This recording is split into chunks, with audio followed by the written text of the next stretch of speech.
There are hundreds of people who think they are possessed and all this. There is a science like that. One can use energies negatively to cause harm to somebody else. A cobra also has a certain influence on this life simply because it holds its breath for long periods of time. Don't take body lightly. It's not a small imprisonment. But when one realizes how they got in, now they know how to live.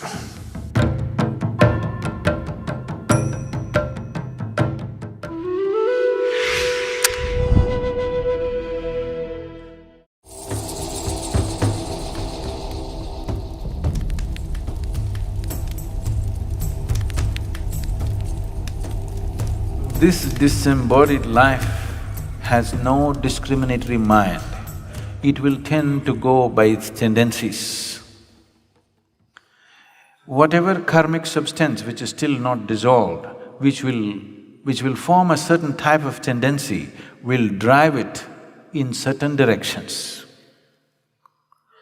Certain directions means wherever there is life, and the life is of such a nature that it breeds minimally. For example, a tamarind tree. If you go and watch the other trees, you will see a lot of birds will be sitting for the night's rest. No bird will settle down on a tamarind tree because the level of oxygen around a tamarind tree is extremely low. It may also move in the direction of a yogi who has a certain mastery over his breath because he is not breathing as much as others are breathing. A cobra also has a certain influence on this life simply because it holds its breath for long periods of time.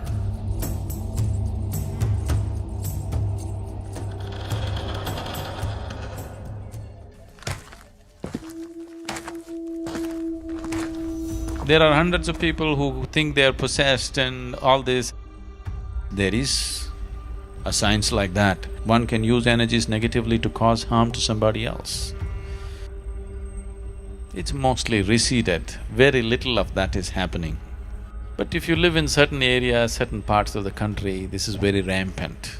One thing is, if you have such impacts, you come and sit in the sphere of Dhyanalinga,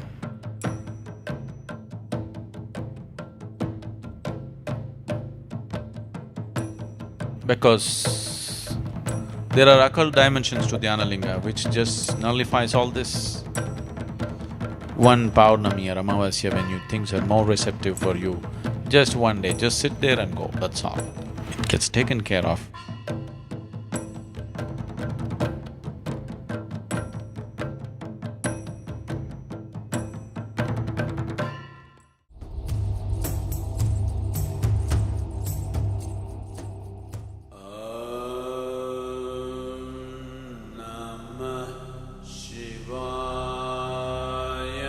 Your physical body is something that you have loaned from the planet on which you're living.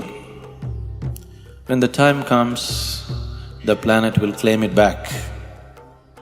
But the other dimensions of you, especially the karmic shell, continues to play. If it is in a certain level of awareness, the disembodied being is in a certain state of pleasantness. It is this that is being referred to as heaven, because they have left their physical body in a certain state of awareness. They enjoy the sweetness at a certain period of time. A holiday, a vacation, before you take on another physical body.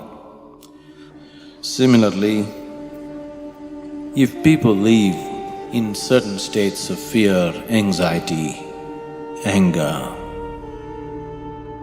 in certain states of ignorance, the karmic shell has acquired a certain kinds of unpleasantness about itself. This unpleasantness is what we refer to as hell.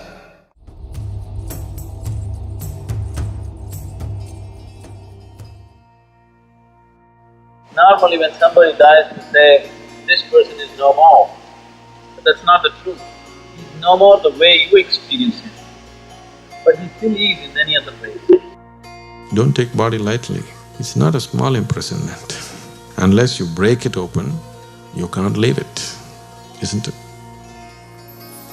But when one realizes how they got in, now they know how to leave. If a person consciously sheds the body without damaging the body in any way, like you shed your clothes, you shed your body fully consciously, then we say this is Mahasamadhi. When a person lives like this, that's the end. Truly no more. Once again, whatever you called as myself has just dissolved and become a part of the consciousness. Full circle. Nothing but योगश्चित्तवृत्तिनिरोध तदा द्रष्टुः स्वरूपे अवस्थानम्।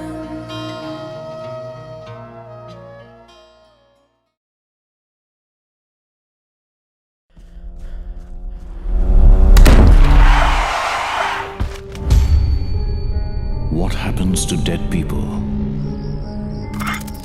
Do they become ghosts? Do they haunt houses? Do they possess you? SadhGuru demystifies the dead. When a person dies and his information is not done, his prarabdha is not done, then life is still vibrant, but body is gone. Whatever karmic substance which is still not dissolved, which will form a certain type of tendency, will drive it in certain directions. There are many aspects to it. If I say these things, you will start